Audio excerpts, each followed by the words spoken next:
Hello दोस्तों, welcome all of you on YouTube channel English by Nikhil Tyagi. Students, आज है 11 नवंबर और 11 नवंबर का द हिंदू का जो एडिटोरियल है वो लेकर मैं आपके सामने हाजिर हूँ। तो आइए सबसे पहले बात करते हैं। आज का जो हेडलाइन है, देखिए टाइटल क्या है गाइस।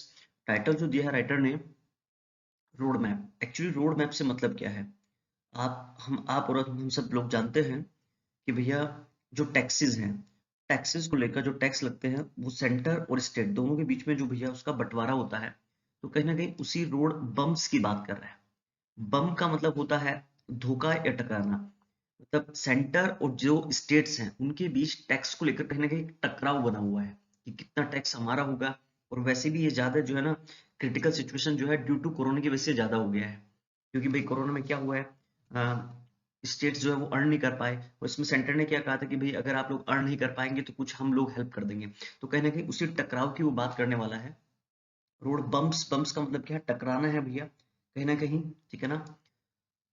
तो कितना टैक्स स्टेट्स रखेंगे, कितना टैक्स का बंटवारा जो है वो कितना सेंटर पे जाएगा, कितना स्टेट्स पे जाएगा। तो let us see the finance commissions road map. कि फाइनेंस कमीशन ने जो रोड मैप दिया है इज क्रिटिकल, वो बहुत ही क्रिटिकल है। मतलब एक तरह से कॉम्प्लिकेटेड है। एमिड a stand of. Stand of एक ऐसी सिचुएशन होती है जिसमें हम किसी नतीजे पर नहीं पूछते कि भैया between centre and states. Finance commission ने जो रोड मैप तैयार किया वो बहुत ही क्रिटिकल है, कॉम्प्लिकेटेड है, यूं कहिए है ना। उससे कुछ ज्यादा जो है सॉल्यूशंस नहीं निकलने वाले हैं। और एमिड अ स्टैंड ऑफ, और वो एक ऐसा सेंटर और स्टेट के बीच में एक ऐसा है जैसे कोई भी रिजल्ट नहीं सामने आने वाला है। स्टैंड ऑफ मतलब किसी भी नतीजे पर जो है ना हम नहीं पहुंचने वाले हैं। तो आइए देखते हैं राइटर क्या डिस्कस करने वाला है। दोस्तों, डिस्कस करने से पहले थोड़ा सा एक बात और बता दूं। देखिए साथ साथ में वोकैब भी आपको क्लियर कर रहा हूं। जैसे मैंने कहा स्टैंड ऑफ। स्टैंड ऑफ एक ऐसी सिचुएशन होती है जिसमें फाइनली कोई रिजल्ट नहीं निकलता।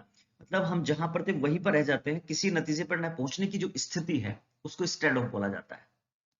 और क्रिटिकल सब लोग जानते हैं भैया। तो आइए बात करते हैं। देखिए बिटवीन सेंटर एंड स्टेट्स, यहाँ पर दो यूनिट की बात कर रहा है, सेंटर की बात कर रहा है और किसकी बात कर रहा है? एक तरफ सारे स्टेट्स हैं, किसी पर्टिकुलर स्टेट की बात नहीं कर रहा है।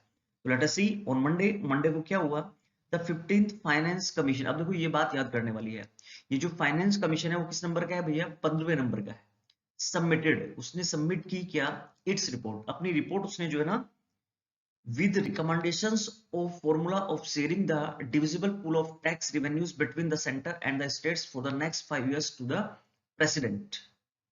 क्या किया है? देखिए यहां पर एक इंपॉर्टेंट बात समझिए। उसने अपनी रिपोर्ट जो है सबमिट की है। इट्स किसके लिए यूज कर रहे हैं हम लोग?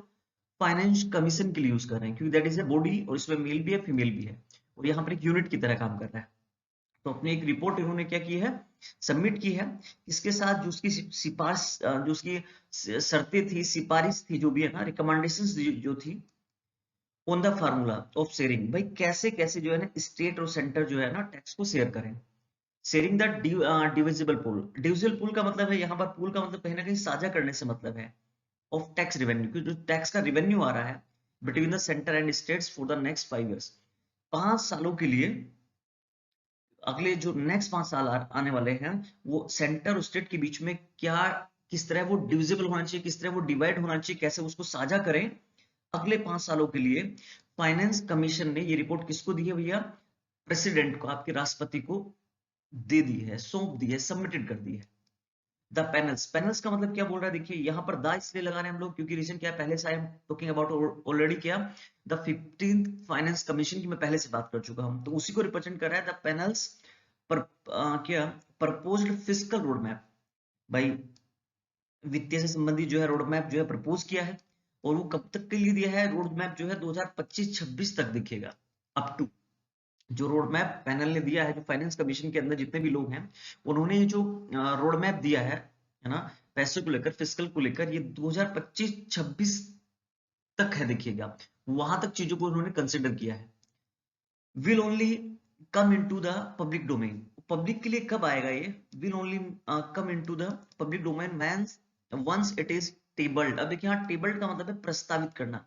वैसे तो टेबल का मतलब क्या होता है? मेज होता है, लेकिन यहाँ टेबल, टेबल जो है वर्ब की तरह यूज हो रहा है कि भैया ये जो आएगा will only come into the public domain, जब इसको एक बार पार्लियामेंट में क्या किया जाएगा, जब तक इसको पार्लियामेंट में प्रस्तावित नहीं किया जाता भाई, पहले प्रस्तावित किया जाएगा, पार्लियामेंट में रखा जाएगा, उसके बाद ये पब्लिक डोमेन में आएगा, ठीक है ना। मतलब इसको कहीं ना कहीं फिर बाद में इसको अप्लाई किया जाएगा। If not in the winter season, कह रहे हैं कि हो सकता है कि विंटर सीजन से पहले ना आए। If not in the winter season, भाई जो विंटर सीजन होने वाला है ना, कि उससे पहले ना आए, at least before the union budget, कि कम से कम ये किससे पहले आ सकता है, यूनियन बजट, जो 2021-22 का जो यूनियन बजट है हो सकता है उससे पहले इज प्रेजेंटेड, उसको प्रेजेंटेड करने से पहले ये आ सकता है 2021-22 का जो बजट आएगा। कह रहे हैं कि विंटर सीजन से पहले ना आए, लेकिन 2021-22 के बजट से पहले ये उसके प्रेजेंटेड करने से पहले जो है ना ये पब्लिक डोमेन में आ सकता है। एन एक्शन टेकन रिपोर्ट, और भैया जो एक एक्शन है taken report would reveal, reveal का मतलब होता है कहीं ना कहीं डिस्क्लोज करना, द गवर्नमेंट्स एक्सेप्टेंस और rejection of the panel's prescriptions. भैया पैनल ने जो भी बातें उसमें लिखी हैं कि कैसे कैसे ना ये रूल अप्लाई होना चाहिए, भाई कितना सेंटर का होना चाहिए, कितना जो है स्टेट का डिवाइड होना चाहिए, कहीं ना कहीं एक रिपोर्ट से ये भी हो जाएगा। ये एक रिपोर्ट जो है वो ये भी रिवील करेगी, वो ये भी बताएगी गवर्नमेंट ने इसे एक्सेप्टेंस किया है या इसका रिजेक्शन किया है ना। An action taken report would reveal the government's acceptance और rejection of the panel's prescriptions, जो भी उसमें बातें लिखी गई हैं ये भी क्लियर हो जाएगा कि रिपोर्ट जो गवर्नमेंट है उसको एक्सेप्ट करेगी या उसको रिजेक्शन करेगी।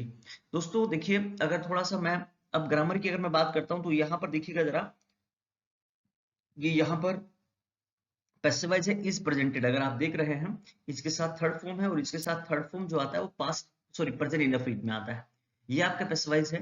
और एक छोटा सा एक चीज और बता दूं, जैसे यहाँ पर the panels proposed fiscal road map लिखा हुआ है, तो आप देख रहे हैं रोड मैप का जो विल ओनली कम इनटू, जो विल ओनली कम इनटू जो है, ये जो कम है इसका जो सब्जेक्ट है वो क्या है, वो फिस्कल रोड मैप यहां पर है, क्योंकि द पैनल्स प्रपोज्ड, पैनल का जो है ना वर्ब क्या मिल गया, प्रपोज्ड मिल गया है, और फिस्कल रोड मैप का जो वर्ब था वो क्या था, विल ओनली कम, कम जो है यहाँ पर वर्ब है। आई होप सो यहां तक क्लियर हुआ होगा, उम्मीद करता हूं। आइए भैया देखिए, अब बात कर रहे हैं कि when the 14th finance commission, जब 14वें वित्त आयोग ने क्या किया, रिकमेंडेड सिफारिश की अ शार्प इंक्रीज, मतलब तेजी से बढ़ाने की, शार्प इंक्रीज इन दिया टेक होम कट, कि भैया जो वो अपना होम है, जो अपने अपने स्टेट हैं, वो क्या कर सकते हैं, वो उन्होंने बढ़ा दिया भैया जो अपना टैक्स है 32 से लेकर 42 of divisible pool of revenue, कि रेवेन्यू का भैया वो 32 से 42 तक जो स्टेट्स हैं वो उसको रख सकते हैं टेक होम कट, कि 32 से 42 तक बहुत सारी चीजों पर, अलग अलग चीजों पर, किसी पे 32 किसी पे 42, तो डिविजिबल पूल जो है ना रेवेन्यू का, जो रेवेन्यू आता है उसका, तो सेंटर ने इसको क्या किया, एक्सेप्ट किया। देखिए 15वें वित्त आयोग ने कुछ और कहा था, 14वां वित्त आयोग जो पिछले वाला था उसने क्या कहा था, एक कि तेजी से जो है ना 32 से 42 जो है ना वो टेक होम कट बढ़ा दिया उन्होंने। फिर क्या कहा, states had obvious cause to, तो स्टेट्स के पास क्या था, निश्चित रूप से भाई खुश होने का कारण था, टू बी अपबीट, अपबीट का मतलब है उत्साहित होने का कारण था, क्योंकि भाई 32 से लेकर 42 तक तो भैया आप स्टेट्स रखने लगे है ना। तो ये जो सिफारिश जो है ना 14th फाइनेंस कमीशन ने की, तो इसको भी किसने स्वीकार कर लिया, सेंटर ने। हाउएवर देयर एक्चुअल शेयर, तो इससे क्या हुआ कि उनके जो एक्चुअल शेयर्स हैं टोटल टैक्स के, वो मुंह पड़फ हो गए। मुंह पड़फ का मतलब होता है पूरी तरीके से उनका अधिकार हो गया चीजों पर, तो भाई देखो 32 से 42% तो भाई स्टेट रख रहे हैं, have turn out to be far lower as the centre deployed. अब देखिए ये चीज जो है ना अब कम हो गई, turn out to be far lower, पहले तो भैया ये इंक्रीज हो गई थी, इसलिए जो स्टेट्स थे वो क्या हो रहे थे, खुश हो रहे थे, लेकिन turn out to be far lower as the centre deployed more cess, जैसे ही सेंटर ने ज्यादा टैक्स, सेस टैक्स, टैक्स के ऊपर जब टैक्स लगाया जाता है तो उसको सेस टैक्स बोला जाता है, जैसे सेंटर ने भैया और ज्यादा टैक्स लगाए, and search to garner, garner का मतलब है यहाँ पर इकट्ठा करने से, कि पैसे को इकट्ठा करने के, रेवेन्यू ज्यादा से ज्यादा है, search to garner additional revenue in recent years, हाल ही के सालों में, तो भैया अब क्या हो गया, अब उनको 32 से 42% नहीं मिल रहा है। मतलब क्या है कि सेंटर ने ज्यादा टैक्स लगा दी है, और टैक्स लगाने के बाद कि सेंटर जो क्या, सेंटर चाहता है क्या है कि भाई उसको भी, वो भी रेवेन्यू ज्यादा जनरेट करना चाहता है, तो चीजों को उसने भी ज्यादा टैक्स लगा दी है। तो आई होप सो मेरी बात क्लियर होगी यहाँ तक कि हाल ही में जो है ना, अब उनको क्या होने लगा है, ये जो 32 से 42% मिल रहा था ये कम हो गया है, ठीक है ना। तो भैया दूसरा पॉइंट जो बोल रहा है वो ये है, देयर आर फ्रेश रीजन्स। अब देखिए क्या बात करने वाला है कि अब कुछ जो फ्रेश रीजन्स हैं फॉर द स्टेट्स, स्टेट्स के लिए टू बी एंक्सियस, चिंतित होने के लिए, कि भाई जो स्टेट्स है वो अब आगे चिंता में है किसको लेकर, about the commissions revenue sharing recommendations. जो कमीशन का रिवेन्यू शेयरिंग रिकमेंडेशंस जो आई हैं, जो सिफारिश से आई हैं, जो उसने रिकमेंड किया है कि उनको लेकर चिंता में जो स्टेट्स है, उसका फ्रेश रीजन वो ये है कि नोट इन द लिस्ट, कम से कम ये तो नहीं है because of their recent stand off with the centre. भैया जो स्टैंड ऑफ है सेंटर के साथ उनका, अपना जो हाल ही का जो दिखा गया है भैया, जो बेनतीजे की जो बेनतीजा जो रिजल्ट रहा है कि कम से कम वो तो नहीं है। तो क्या है, with the centre on how their GST compensation dues will be paid this year. देखिए कि जीएसटी कंपनसेशन जो है वो कैसे पेड किया जाएगा ना। कह रहे कि वो कम से कम ये तो नहीं है, जो रुझान है भाई, जो तरीका है किसका, सेंटर का जो स्टैंड है ना स्टेट के साथ, कम से कम वो ये तो नहीं है कि भाई जो उनका रुख है सेंटर का उनकी तरफ कैसा है, कि उसको लेकर तो कोई वो चिंतित नहीं है।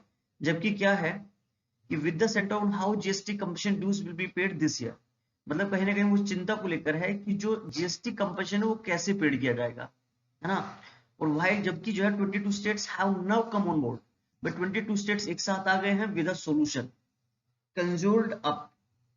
कंज्यूर अप का मतलब है प्रकट कर देना बाय द सेंटर, ठीक है ना।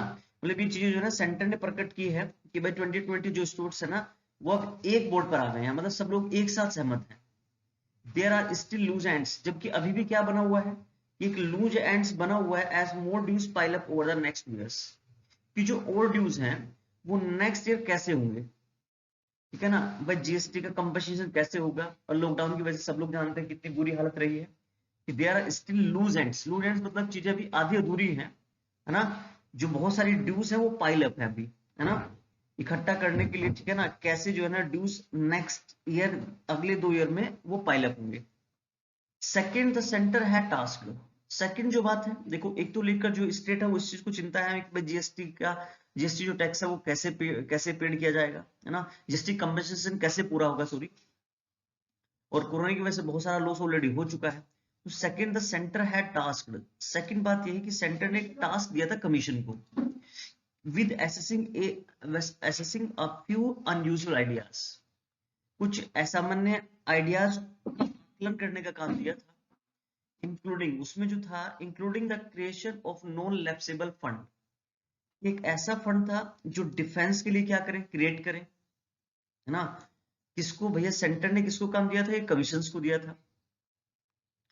एंड सिक्योरिटी स्पेंडिंग, और भाई सिक्योरिटी पे खर्च हो सके, सुरक्षा पे खर्च हो चुके। And incentivising states for performance on reforms and considered, कि भैया जो रिफॉर्म्स हैं उसकी परफॉर्मेंस पे जो सुधार है, चीजों में सुधार किया जा सके, उस पर खर्च हो सके। ये सेंटर ने भैया किसको काम दिया, कमीशंस को, कि भाई डिफेंस के लिए फंड इकट्ठा किया जाए, सिक्योरिटी के लिए जो स्पेंड होता है ना, जो आपका डिफेंस पे खर्च होता है, सिक्योरिटी पे, सुरक्षा पे खर्च होता है ना, और भैया रिफॉर्म्स की परफॉर्मेंस में जो खर्च होता है, consider desirable by the centre, ये चीजें जो है ना वो सेंटर के द्वारा जो है ना कंसिडर की गई, such as adoption of direct benefit transfer, ठीक है, जिससे जो है ना डायरेक्ट बेनिफिट ट्रांसफर को अडॉप्ट किया जाए, कि डायरेक्ट जो है बेनिफिट ट्रांसफर चीजों को मिल जाए ना, डायरेक्ट बेनिफिट ट्रांसफर जो है ना स्टेट को मिल जाए कहीं ना कहीं, such as adoption of direct, मतलब ये चीजें भी जो है ना कहीं सेंटर ने जो है भैया किसको सौंप दी, कमीशन को सौंप दी, कि यहां से भी जो है ना फंड दिया जाए, जो जिसको सेंटर जो है सिक्योरिटी पे खर्च कर सके, है ना, और रिफॉर्म्स पे खर्च कर सके, या फिर डिफेंस पे खर्च सके, है ना, डायरेक्ट, जिसको डायरेक्ट बेनिफिट ट्रांसफर का नाम दिया गया। चलिए आगे चलिए। तो यहां तक मेरी बात क्लियर हुई होगी। देखिए साउथर्न स्टेट्स आर वरीड, कि साउथ की जो स्टेट्स है वो बहुत ज्यादा वरीड है, that the use of 2011 population data instead of 1971 will be penalise them for managing population growth better. देखिए अब क्या बात बोल रहे हैं, दोस्तों यहाँ पर ये चीज क्लियर होगी, साउथर्न स्टेट जो है क्या है, बहुत ज्यादा वरीड है कि द यूज ऑफ 2011 पॉपुलेशन, कि 2011 में जो पॉपुलेशन डाटा था, ठीक है ना, इंस्टीट्यूट ऑफ 1971, कि 2011 का जो पॉपुलेशन डाटा है वो बहुत ज्यादा पेनलाइज करेगा उनको 1971 के डाटा की वजह से, कि भाई जो पॉपुलेशन जो है ना 1971 में 2011 में जो है ना वो मैनेज नहीं हो पाई थी, कि पॉपुलेशन ग्रोथ बेटर, क्या 1971 में जो है अच्छी थी, लेकिन 2011 का जो पॉपुलेशन डाटा था, ठीक है ना, उसकी वजह से क्या होगी, पॉपुलेशन ग्रोथ बेटर, की पॉपुलेशन जो ग्रोथ हुई थी वो ज्यादा अच्छी नहीं हुई थी। और ये सारी चीजें जो है ना, all these have the potential, इन चीजों में कहीं ना कहीं पोटेंशियल है जो इम्पैक्ट करेगी स्टेट के एक्चुअल शेयर को, है ना। रीजन क्या है, कह रहा है कि वो 2011 का डाटा देखेंगे ना कि 2071 का डाटा देखेंगे, कि पॉपुलेशन जो है कैसे जो है ना ग्रोथ बेटर, अच्छे पॉपुलेशन का जो ग्रोथ है वो अच्छे से मैनेज नहीं हो पाया था, कब, 2011 में। The RBI assessment of state finances, और आरबीआई का जो मूल्यांकन है किसको लेकर, स्टेट फाइनेंस को लेकर, वो एक चीज बताता है, वो रिवील्स करता है कि दे वर ऑलरेडी हर्टिंग, कि वे तो ऑलरेडी क्या कर रहे थे, हर्ट कर रहे थे ना, सॉरी वो ऑलरेडी हर्ट हो रहे थे, they were already hurting from slowing economy, कि भाई जो इकोनॉमी है वो क्या हो रही है, स्लो हो रही है ना। और the pandemic and lockdown have made things, और पेंडेमिक ने और भैया लॉकडाउन में इस चीजों को और ज्यादा क्या कर दिया, वर्स कर दिया है, और ज्यादा जो इकोनॉमी स्लो हो गई, कि पहले से वो स्लो हो रही थी, वो तो पहले से इस चीज को लेकर दुखी थे, है ना। साउथर्न स्टेट की बात कर रहा है कहीं ना कहीं। लास्ट ईयर क्या हुआ था, the finance panel had tabled, finance जो फाइनेंस पैनल है उसने प्रस्तावित किया था क्या, एक इंटरिम रिपोर्ट, अंतरिम बजट भैया 2020 के लिए, 2020 और 2021 के लिए, ये कहते हुए ये 5 ईयर फोरकास्ट है, is tough when the economy is slowing down, economy जो है वो क्या है, बहुत ही स्लो डाउन है, ड्यू टू द इफेक्ट्स, किसकी वजह से, जो रिफॉर्म्स हुए हैं, लाइक डिमोटाइजेशन हुआ है और जीएसटी हुआ है, कि भाई 2020-21 में जो अंतरिम रिपोर्ट आई थी, है ना, जो अंतरिम बजट पेश किया था ना, टेबल किया था, प्रस्तावित किया था 2020-21 के लिए, तो भैया ये फोरकास्ट की गई थी कि भैया ये तो बहुत ही ज्यादा मतलब बेकार है इकोनॉमी के लिए, क्योंकि इकोनॉमी बहुत ही स्लो डाउन है, और किसकी वजह से स्लो डाउन है, ये बता रहा है कि भैया इकोनॉमी पे जो प्रभाव पड़े हैं वो किसका पड़ा है, डिमोनेटाइजेशन का इफेक्ट आया है और जीएसटी का इफेक्ट आया है, क्योंकि आप जानते हैं जीएसटी भी जो है ना बीजेपी सरकार लेकर आई, और डिमोनेटाइजेशन भी इन्होंने किया था, तो भैया डिमोनेटाइजेशन का और जीएसटी का 2020-21 पर जो है इंटरिम बजट पर उसका प्रभाव पड़ा है, मतलब जो इंटरिम रिपोर्ट आई थी उसका जो है ना बहुत बुरा प्रभाव पड़ा है, तो ये कहते हो भैया उन्होंने रिपोर्ट दिया था पहले साउथर्न स्टेट में जो है, it's final report comes at N more uncertain time, और कह रहा है कि जो फाइनल रिपोर्ट्स है ना वो एक अनसर्टेन टाइम के लिए आती है ना, it's final reports comes at an even more uncertain time with the pandemic throwing the global economy, इसके साथ भैया कि जो पेंडेमिक है वो क्या कर रही है, थ्रोइंग कर रही है ग्लोबल इकोनॉमी को इनटू है टेलस्पिन, टेलस्पिन का मतलब है वो चीज बहुत तेजी से नीचे जाना, है ना, वो चीज जो है ना बहुत तेजी से मतलब गड्ढे में गिरते जाना, जिसे हम टेल्स स्पिन बोलते हैं। तो भैया जो पेंडेमिक है, अब देखो पहले तो किसकी वजह से बोल रहा है, डिमोनेटाइजेशन की वजह से बोल रहा है और जीएसटी की वजह से बोल रहा है, किन की वजह से ना, और फिर लगातार क्या आ गया भाई, पेंडेमिक आ गया, कोरोना आ गया, इसकी वजह से क्या हुआ कि ग्लोबल इकोनॉमी है जो किसमें जा रही है, टेलस्पिन में जा रही है, मतलब पूरी तरीके से गर्त हो चुकी है, बर्बाद हो चुकी है कहीं ना कहीं। टेलस्पिन का मतलब ये होता है कि एक ऐसी सिचुएशन में चली गई कि वापस आना बड़ा मुश्किल हो रहा है।